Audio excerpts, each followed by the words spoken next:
Didn't we do this yesterday? I don't know what you mean. Don't mess with me, pork chop. What day is this? It's February 2nd. Groundhog Day. It's your reality, no.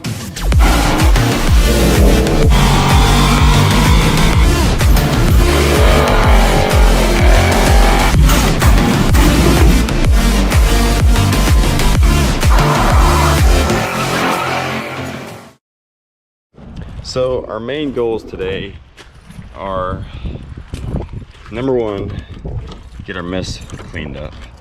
Number two, probably gonna say get the engine and transmission out of the old frame. And three, if we have time, we should probably get the bed off of the other frame. But right now we're going to pick up the power washer, the hot water power washer it is, so we can clean the frame thoroughly, so we can then start replacing the brake lines and getting it painted and put the new shocks on. All right, all loaded up. Go get this thing cleaned up. See how the old Dodge handles it. It's not that heavy really.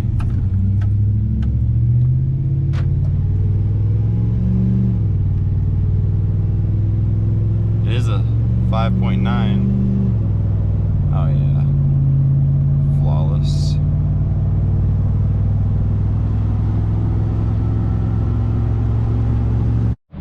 All right, now we're gonna start tearing apart the whole radiator, core support and everything, and getting to the motor mounts and drive shaft, getting all of this stuff pulled off the frame so we can wash it.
All right, big progress. The frame is almost ready to be washed. I was thinking about this mentally because, you know, OCD, ADD, HD, whatever you want to call it. I was thinking, well, if I wash it now and then paint it, when I take the brake lines loose, they're gonna have brake fluid in them still probably, and it's gonna make a mess. Then I was like, well, I could wash it and then do the brake lines. Well, No, I should do the brake lines first, undo the brake lines, I mean, and then wash it, and then paint it, and then put the nice, pretty stainless brake lines on. And that makes more sense. So, I think that's what I'm gonna do. So, I'm gonna do that real quick, and then we'll wash it. Okay, so, we got all the old brake lines off, and the proportioning valves. That wasn't a bad job at all. Does have a new caliper on the side that I put on. That one doesn't look too old. Both front soft brake lines are new. So like I said, we're gonna go ahead and replace all the brake lines on this thing because it came in a kit. It might as well do it because the cab and the bed are off. It's the best time to do it. Just do it right, you know what I'm saying?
Okay, progress update. Everything from right here forward is spotlessly clean. I suffered a little bit from that. A little greasy. My arms, my clothes, soaked.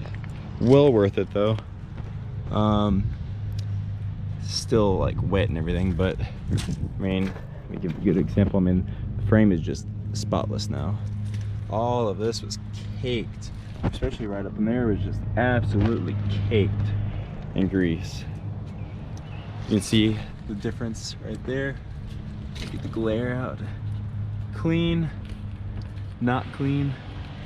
So I'm gonna go ahead and finish all this up, and then I'll come back to you when it's done. The back side will be easier, so that will go quicker. All right, I think we got everything clean. I've done a couple like once overs on it, and I didn't see anything that I missed.